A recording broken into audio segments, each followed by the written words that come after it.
BJP सांसद प्रवेश वर्मा ने एक जनसभा के दौरान अपशब्दों का इस्तेमाल किया। इस पर हमारे साथ बातचीत करने के लिए हैं आम आदमी पार्टी के प्रवक्ता सौरभ भारद्वाज। सौरभ, आपने भी वो वीडियो देखा, किस तरह से आम आदमी पार्टी इस पूरे घटनाक्रम को देख रही, क्योंकि लोकसभा चुनाव नजदीक है।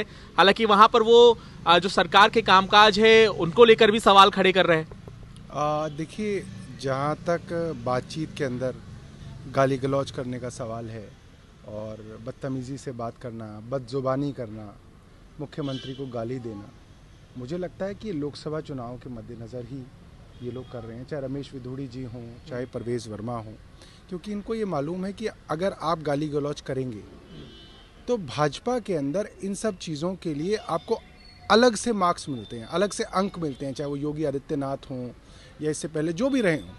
बेसिकली क्या है, ये अपनी सीट पक्की कर रहे हैं कि अगर भाजपा में ऊपर तक ये बात जाएगी कि ये गालियाँ दे रहे हैं मंत्रियों को, मुख्यमंत्री के साथ गाली गलौज कर रहे हैं, बदतमीजी हैं, तो इनको ज़रूर टिकट देना चाहिए, क्योंकि भाजपा इस तरीके के लोगों को प्रमोट करती है। तो ये सिर्फ अपनी टिकट के लिए कारण है। फिर बात हुई, जब पूरे मामले पर उनसे पूछा गया, सवाल किया गया, तो उन्होंने कहा कि मैंने जो कुछ भी कहा है मैं उस पर अभी भी अडिग हूँ। देखिए, उन्होंने 2-3 बातें कही। उन्होंने कहा कि साहब, मैं यहाँ का सांसद हूँ, सेंट्रल गवर्नमेंट की जो चीज़ें हैं वो मुझसे पूछो, एमसीडी की जो चीज़ें हैं मुझसे पूछो, और भ्रष्टाचार बिल्कुल हमने ख़त्म कर दिया है।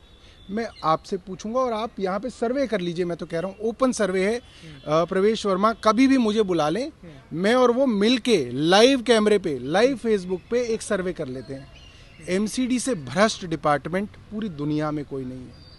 दिल्ली पुलिस से भ्रष्ट डिपार्टमेंट पूरे देश में कोई नहीं है। आप किसी से पूछ लीजिए, किसी ठेले वाले को पूछ लीजिए आप कि तुमसे कितने पैसे लेता है पुलिस वाला। आप एक तरह की बहस की चुनौती दे रहे हैं। मैं ये चाहता हूं कि प्रवेश वर्मा गाली गलौज ना दे के एक सार्वजनिक मंच बताएं।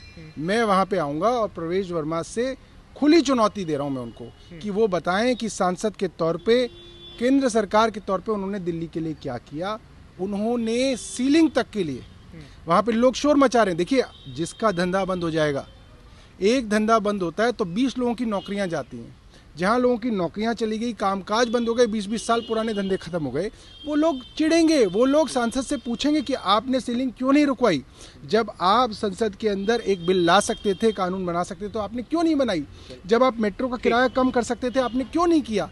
इन चीज़ों का सवाल अगर लोग करेंगे तो गालियाँ नहीं देनी चाहिए, इसका जवाब देना चाहिए। चलिए, जवाब देना चाहिए, और यही वजह है शायद कि खुद अब आम आदमी पार्टी के प्रवक्ता सौरभ भारद्वाज चुनौती दे रहे हैं बीजेपी सांसद को कि वो मंच और समय बताएं, जो भी मुद्दे हैं उन पर वो चर्चा करने के लिए तैयार हैं।